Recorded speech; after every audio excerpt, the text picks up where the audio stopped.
இப்போ நான் எங்கே இருக்குன்னு பார்த்தீங்கன்னா, நம்ம இந்தியாவுக்கே பெருமை தேடி தந்தவருடைய படத்துக்கு தான் வந்திருக்கேன். எப்பயுமே ஒரு கெட்ட விஷயம் மக்களிடம் சீக்கிரம் ரீச் ஆகும். அதே வேகத்தில் மக்கள் மனசில் சீக்கிரம் மறைஞ்சும் போகும். இதை நான் எதுக்கு சொல்கிறேன்னு பார்த்தீங்கன்னா, இப்போ வர அஜித் சார் படம் எல்லாமே காலத்திற்கும் அழியாத மெசேஜ் தர படமாக தான் இருக்கும். மக்கள் மனதில் ஸ்ட்ராங்காக இருக்கும். விஸ்வாசம் படத்தில் பார்த்தீங்கன்னா, மகள் மேல் உள்ள பாசத்தை மக்கள் மனசில் பதிய வச்சிருப்பாரு. வலிமை படத்தில் பார்த்தீங்கன்னா, இளைஞர்கள் கஞ்சா திருட்டு தொழில் ஈடுபடுவாங்க.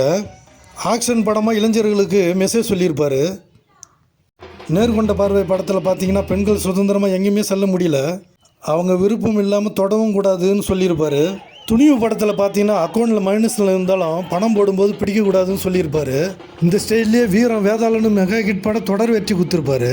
இப்படி ஒவ்வொரு படமும் மிரட்டியிருப்பார். விடாமுயற்சி படத்தில் பார்த்தீங்கன்னா, தன் மனைவி மேலே உள்ள பாசத்தை வெளிப்படுத்தியிருப்பார். உன் மனைவி தான் உன்னை கொல்ல சொன்னாங்கன்னு சொல்லுவாங்க, அப்பயும் நம்ப மாட்டார். உண்மையான பாசத்தை வெளிப்படுத்தியிருப்பார்.